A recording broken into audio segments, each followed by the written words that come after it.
Hello, Parnassians. It's me again, Magister Beck. And for this week, for Minute to Win It, this is week 11, we are going to do something with the quarter again. So instead of bouncing the quarter off the counter to land on a paper plate target, we are going to use a quarter to slide on the counter to try to hit a target.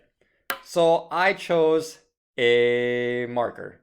It can stand up on its own, and it can also tip over pretty easy, because that's the object of this Minute to Win It for this week. You want to be about 2 feet away with your marker, or your quarter, and you want to slide it and try to hit down the marker to see how many times you can knock down the marker in 60 seconds. So that's the whole objective of this Minute to Win It for this week, is to slide your quarter roughly 2 feet away and try to hit down an object and see how many times you can knock it over.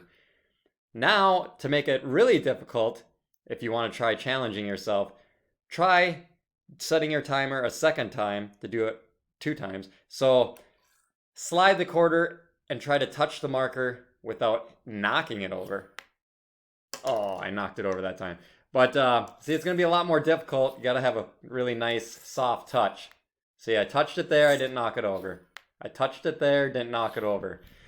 It's going to be a lot more difficult than the first time. I want everyone to try the first one, though, because that will be fairly easy. You set up your marker, whatever object you have that can stand up on its own, but it can tip over pretty easy. And slide your quarter roughly 2 feet, 24 inches away, and try to knock down the marker. See how many times you can knock it down in 60 seconds. And then you can send your scores to Magister Cole or myself. And then if you really want to challenge yourself, set up the marker, set your timer for 60 seconds, and try sliding the quarter so it hits the marker but does not knock it over. You have to have a lot softer touch, and it'd be pretty interesting to see the difference between your 2 scores from the first time you do it knocking down the marker and the second time you do it touching the marker but not knocking it down. So this is week 11. This is the competition this week, and I hope you guys have fun with it. And I will be talking to you guys later. Have a fantastic week, Parnassians.